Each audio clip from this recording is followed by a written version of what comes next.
সরকারের বাজেট ঘোষণার পর ক্রেতা বিক্রেতার নজর থাকে নিত্যপণ্যের বাজারে। তবে এখনো বাজারে পণ্যের দাম স্থিতিশীল রয়েছে। সবজির দাম কিছুটা কমায় স্বস্তিতে কাঁচা বাজার করছেন সাধারণ মানুষ। পেঁয়াজ আলুর দাম স্বাভাবিক রয়েছে। তবে শুক্রবারে মাছের বাজার চড়া, বড় ছোট দেশি মাছের দাম নাগালের বাইরে বলে দাবি ক্রেতাদের। সপ্তাহের ব্যবধানে বেড়েছে ব্রয়লার মুরগির দামও। সোনালী মুরগির দামও বাড়তি বাজার ঘুরে রিপোর্ট করেছেন জান্নাতুল ফেরদৌসী। বৃহস্পতিবার নতুন সরকারের প্রথম বাজেট ঘোষণার পর এখনো তেমন প্রভাব পড়েনি বাজারে। রাজধানীর বাজারগুলোতে নিত্যপণ্যের দাম তুলনামূলক স্থিতিশীল থাকলেও এখনো কিছু কিছু পণ্যে বাড়তি দাম হাঁকছেন বিক্রেতারা। পটল, ধুন্দল, করলা, বেগুন বিক্রি হচ্ছে আগের দামেই। বাজার ভেদে কাঁচামরিচের দাম কিছুটা বাড়তি।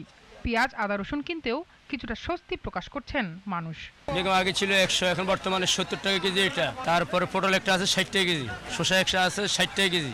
সপ্তাহে যা ছিল বা তার আগে যা ছিল সেইভাবেই আছে। মাছের বাজারে লাগামহীন দামে বিপাকে মধ্য ও নিম্ন আয়ের মানুষ।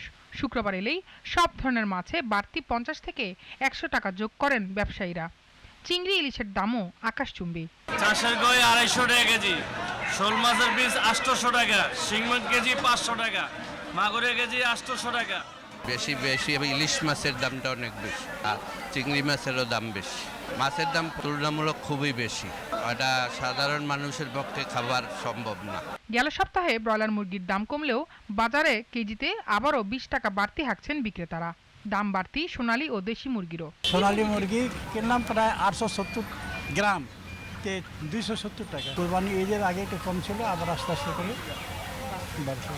ব্রয়লার হচ্ছে 170, সোনালী 340, আর কক হচ্ছে 350। তবে বাজেটে সাদা এলাচের দামে শুল্ক কমিয়ে দেওয়ার প্রস্তাব করা হলেও এর প্রভাব পড়েনি বাজারগুলোতে। বাজেট দিচ্ছে কিন্তু আমাদের কাছে এখনো বাস্তবায়ন হয় নাই। আমরা আগের দামে সবকিছু বেচতেছি আলহামদুলিল্লাহ।